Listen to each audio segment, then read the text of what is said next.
Hi there, my name's Andy Barr and I'm from Yetis Public Relations. We do quite a lot in the crisis communication space. In fact, you might remember me from this. Let's now bring in Andy Barr. Andy is a crisis PR expert. All this. Andy, thanks so much. In terms of crisis management, what should the BBC's priority be right now? So today I'm going to talk about Nick Varney and how well he handled a crisis comms situation, and in particular a crisis comms interview with Kay Burley. Nick Varney is the CEO of Merlin Entertainment, and of course Alton Towers, one of their brands, got caught up in a terrible scandal a few years ago. Kay Burley is one of the leading news journalists in the UK. She also knows that if she can get someone to rise to one of her questions, that'll be clipped and then shared socially all around the world. The reason why we talk about this particular interview in our media training sessions is because Varney coached really well, and he also used some fantastic techniques such as bridging points. A bridging point is when you take an aggressive question that you've been asked and use a pivot to take it back to a topic that you actually want to talk about. He also came across with great empathy, and he really knew what he was talking about, which is vitally important in crisis communications, in particular aggressive media interviews. But enough about me talking about it. Why don't you watch it and let me know what you think in the comments. Thank you very much and goodbye. More roller coaster closures at theme parks owned by Merlin Entertainment. Joining us from central London is the company's chief executive, Nick Varney. Mr. Varney, thank you for joining us on Sky News this afternoon. My goodness, what a few days you've had. What is the latest? Well, obviously, since the tragic accident on Tuesday, we've been focused really on two main things. First and foremost, we've been doing everything we can to help and support those that were on the ride, particularly the 4 young people who were seriously injured and their families, and our thoughts are obviously still with them. We've also been doing a lot of work on the causes of the ride accident. We have the Health and Safety Executive also pursuing their own inquiries on site. And, at this moment, we still don't have a definite conclusion. We think that a rather unique set of circumstances have played a contributory factor in the Smiler accident, but obviously we've looked at all of the similar rides that are multi-car roller coasters across the group, just to make sure that there's nothing that we've been missing. And we have very stringent safety protocols and standards. It is our number one priority, but we've had an accident, and one accident is one too many. Okay. So what we have done, these rides at the other places as well, Chessington World of Adventures and Thorpe Park, you closed rides there as well. Those potentially were just accidents waiting to happen too? No, not at all. We are satisfied that the procedures that we have on all of our rides are safe. I think what we have done today... Let me just interrupt you there, if I may. If you're happy that they were safe, why were people seriously injured? Well, obviously, we have had an accident on Smiler, and we need to understand that. And, it is something that we are feeling dreadful about. And as I've said already, one accident is an accident too many. But we're looking at our safety procedures. We have not had an accident like this before. And we have entertained hundreds of millions of people at our parks very safely. But I keep coming back to it. We never want something like this to happen again. And what we have done today is put in another level of additional safety measures across all of our parks that operate these types of rides. And all of them, bar 2, have been able to implement those new procedures today. The 2 rides at Chessington that are currently suspended will take a few days before we can make the technical and training adjustments to bring them up to that new additional level of safety protocol. That does not mean that they were unsafe before. But your the only other ride, the only other ride that... If I might just interrupt, because obviously it's an interview and rather than just a statement. Given that you have to put other safety protocols into place, then obviously they weren't safe enough to start with. I don't think that's true. I think we have had very rigorous safety protocols across all of our attractions. As I've said, we have entertained hundreds of millions of people to our parks over the years very safely. We have had the first and I hope only ever major accident in one of our theme parks. We have to be doing things to make sure that that never happens again.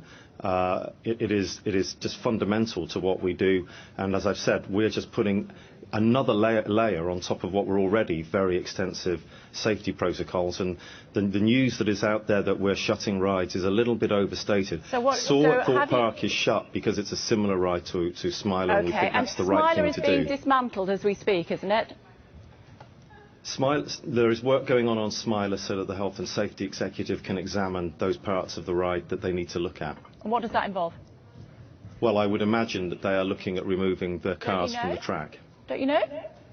The whole site has been taken over, I think quite rightly, by the Health and Safety Executive, who are legally mandated to undertake an objective and independent investigation into accidents like this. OK, so if they've taken over the whole site and they're not at the other sites, how do you know what to do at the other sites with the other rides? Why have you particularly focused on those other rides if you haven't been told by the Health and Safety Executive to do that? Because basically SAW is made by the same manufacturer as the same sort of ride as Smiler, and until we know for sure what caused the accident on Tuesday, we think as a precaution we should not be operating SAW. And then, as I've already explained, at Chesington we just have two rides across our entire group, where the new heightened additional layer of safety protocols that we want to put in cannot be instantly implemented. There needs to be technical and training upgrades, and although it would have been very easy for us not to mention that and just get on with it, no, it wouldn't. We hope we're doing the right thing. Trust me, sir, it wouldn't have been easy for you to do that. Everybody is particularly focused on what you're up to at Merlin just at the moment, and you say technical and training needs to be upgraded. That would suggest that it wasn't good enough before. Well, that is not the case, and as I keep on saying... Well, people were seriously injured, and suggestions that someone's lost a limb as a result of what happened at Alton Towers. Has somebody lost a limb on that ride? Look, I'm not going to comment on any of those press speculations. All I can tell you is that we are deeply sorry for the accident that happened. Sir, I'm sure they're not interested in your sympathy at this stage. They went to have a fantastic day, and they have potentially lost a limb. You won't tell us if they have or not. But certainly, from what you're saying... With all due respect, to be telling you stuff like that is absolutely personal information to those individuals and their families. And for me to sit here... I'm sure, sir, that they're more appalled at the fact that the safety measures weren't adequate. Well, look, they clearly weren't adequate on Smiler because the accident happened. We have taken steps to upgrade our safety standards from what were already very rigorous, very stringent safety standards across the group. And I want to be able to look everybody in the eye and promise them when they come to our parks and get on our rides that they are safe. If you're improving your safety standards, they weren't good enough before. If they were good enough before, 4 youngsters would not have been in a position where they've spent 5 hours having to be cut out of that ride. Look, we really don't know all of the facts behind the accident on Tuesday. We want to find them out. As I said, it's been a harrowing experience for everybody, and we need to make sure we know what happened so that it never happens again. But I come back and say we do have safety as our #1 priority. We do have very stringent ride safety protocols. We have, over many, many years, operated these parks safely for hundreds of millions of people. And all we have done today is taken an extra level on top of those already stringent safety measures to just make sure that every base is covered. 2 rides that are not able to step up to that new higher level today will do so in the next few days, but only when we are happy. OK, so people were going on rides that were not safe enough. No, that's not true. You keep on saying that, but actually... Yeah, I do, because that's what you're saying. You're saying that your safety measures were not stringent enough, and so you've increased them further. These 2 rides are not up to those stringent safety measures, so they're not open at the moment. So the deduction from that is... You're misrepresenting OK, no, I'm not. In what way am I misrepresenting what you're saying? Look, I am saying to you that we have operated these rides for many years very safely, that we take safety extremely seriously. We have very stringent safety controls, and I think that it is shown by the fact that we haven't had an accident like this before. But I'm not going to make excuses. We have had an accident. It's been a terrible accident, and we have to make sure that we do the right thing. But all that we've been announcing today is that we've put on top of already stringent ride safety protocols another layer, even more stringent. Yeah, well, obviously those protocols were not good enough, otherwise we wouldn't have seen the accident that we have seen. Have you met up with those that have been injured yet? We have established contact with those people. No, you personally, sir, have you met them? I have spoken to the families that were willing to speak to me. Have you met the people that were injured? Well, they're in hospital, aren't they? And I'm aware of that. People that were injured. Have you met up with the people that have been injured, sir? We have met the people that have been injured, and I have spoken to the families of the ones that were most severely injured. I should say the ones that wanted to speak to us. There is one of them that we've been unable to establish contact with. OK.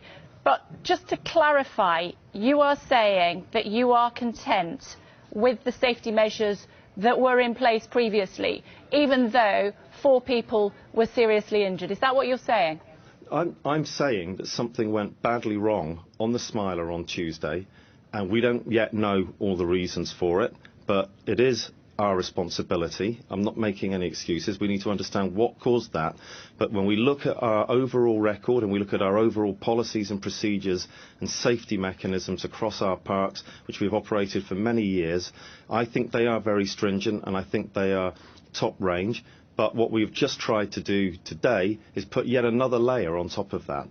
And some of the rides that hundreds of thousands of people have been using for many, many years do not live up to those expectations of health and safety. So the only way you can interpret that is that they weren't safe enough before.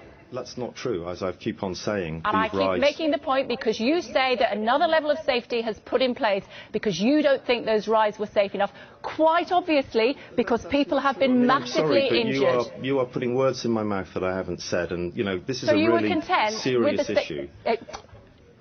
You're not wrong there, sir. So 4 people were seriously injured, a report suggesting that one of them lost a leg, and you are content with the safety levels that were in place.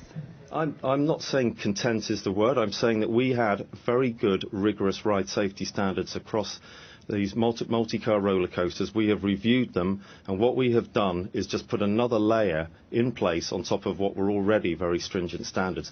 What happened with the Smiler roller coaster on Tuesday, I think, has got a unique set of events linked to it, but we will not know for sure until we get the final reports, and we do not know the answer to that. But I am not sitting here shirking responsibility for what happened. It's something that we deeply regret. We apologise to everybody affected, and we will do absolutely everything in our power to try and put right, as much as we can, what has gone wrong. OK. I don't understand why you're putting another safety level in if safety was of paramount importance and it was satisfactory before. Why are you putting another safety level in? Basically, what we had in before was several layers of safety precautions on these rides, you know, and all we are doing now is putting yet another layer on top of that. But why? As far as I'm concerned. Why, sir? Why? Yeah. Because we've had a major accident, and despite running these businesses for decades without having a major accident like this, it has happened. It's not something that we can avoid or run away from. So despite the fact that over those many, many years and hundreds of millions of rides, people have had safe visits to our parks, we clearly need to just look and say, well, what more can we do? What more can we put on top here, on top of already very stringent protocols? And, you know, we don't yet know what caused that accident on Tuesday. OK, but that ride is being dismantled as we speak, just to clarify on that. Let me bring in Richard Suchet, who's been monitoring events for us, our reporter who's on the set. Richard. Mr Varney, Richard Suchet here, Sky News reporter. The very first thing you told us was that you don't have a definitive conclusion as to what happened, but it looks like an unusual set of circumstances. So I'm wondering if you could help us translate what ride safety protocols actually means. Do you think this was human error or mechanical error? You seem to know what has happened. No, we don't. We don't have all of the facts at this moment in time. And as I said, the investigation is being led by the Health and Safety Executive. You know, what I do know is what I've just said, which is we suspect that there were a number of individual and unique circumstances that have contributed to this, but because it is the subject of a health and safety investigation, I really can't go into any more detail at this point. Well, Mr Varney, it sounds like you know exactly what's happened, and you've already managed to you've already implemented changes, so you must know what's happened. No, I promise you I do not know exactly what's happened. We do not yet have all the facts. What we have done today is just taken an extra precaution in order to make sure, doubly sure, that our already stringent protocols are even more so. Just while we've got you, what should people do if they were thinking of coming to some of your attractions at the weekend? Well, they should visit. I mean, obviously, we are hoping to reopen Alton Towers in the next couple of days. And what I am really very keen to emphasise, here, is that I promise anybody watching this, anybody coming to our parks, that we would not open these parks and we would not operate these rides if we thought they were unsafe. Thank you for joining us on Sky News this afternoon. Thank you.